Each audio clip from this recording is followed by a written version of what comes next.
A looser message from Dzongsar Jamyang Khentse Rinpochoe on Fire Horse Year 2026. Here we are at the end of the old year and looking forward to the dawn of yet another new year, and once again I find myself burdened by the need to say something meaningful. This message will hopefully cover all the new years in 2026, from the lunar to the solar and everything in between. It is customary at this time to offer auspicious gifts and words in the hope that a streak of favorable circumstances will pave our way over the next 12 months. Traditionally, there are countless auspicious images that I could choose to send you. For example, a photo of a beautiful flower or one of the 8 auspicious symbols. But honestly speaking, a photo of auspicious golden fishes doesn't mean that much to me. I would rather send you a reminder of the best thing that happened last year. You may find it hard to imagine what that best thing might be, especially given the pandemonium of insecurity that was unleashed by the mighty and the powerful as their comfortable lives began slipping away. If that is the case, try opening your heart and mind and look in a different direction, beyond all the short-sighted kerfuffle that dominates the headlines. There is so much beauty, inspiration, and encouragement to be found. In my case, it was seeing photos and video clips of the incredible monks walking for peace that melted my proud, cold heart. I find myself weeping each time I watch or read about their journey. So many people have been moved by these monks. A burly, gun-toting American policeman bowed humbly before a monk to show his respect. People of all ages and from all walks of life lined the streets to offer the monks woolly hats and chapsticks and even sandwiches, and the Native Americans who galloped after the monks to ask for blessings. These people may never know who the monks are. They may never learn anything about their chosen path. They may never realize that the robes worn by the monks are the banner of the Buddha. Yet watching monks simply walk brings them happiness. For me, the most impressive part of all this is that by simply walking, the monks plant a seed in everyone who sets eyes on them, forging a connection between thousands of people and the Buddha.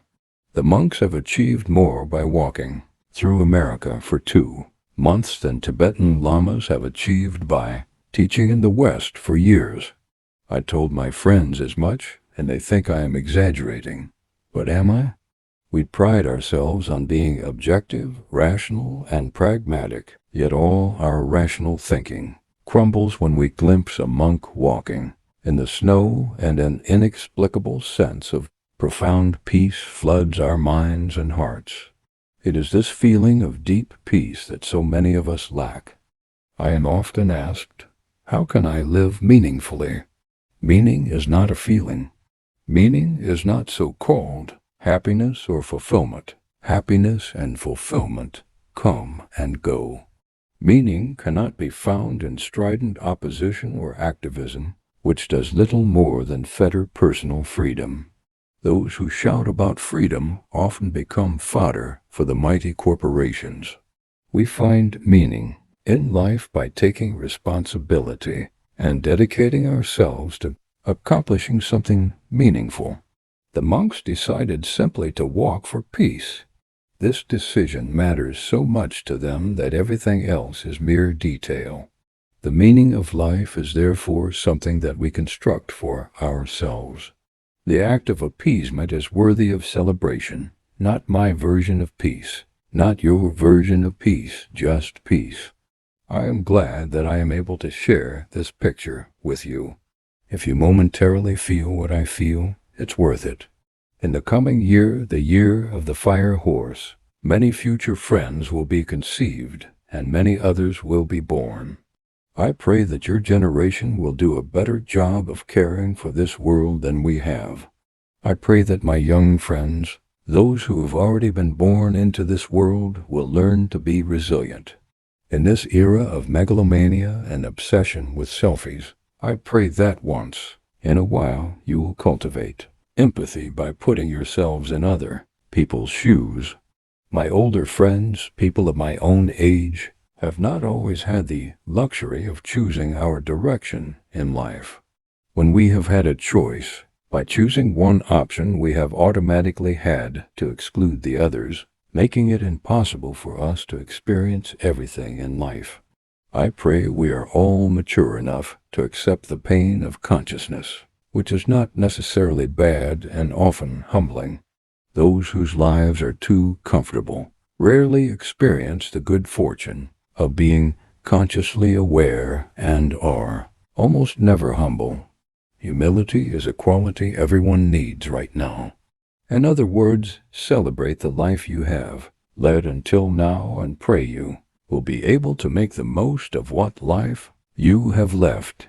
In conclusion, I prostrate from my room in the Far East towards America in the West, where monks are walking for peace. I pray for all the children who lost their mothers in this world's endless wars. And for those like me who are followers of the Buddha, I pray that we never stop longing for the truth. Dzongsar Jamyang Khentse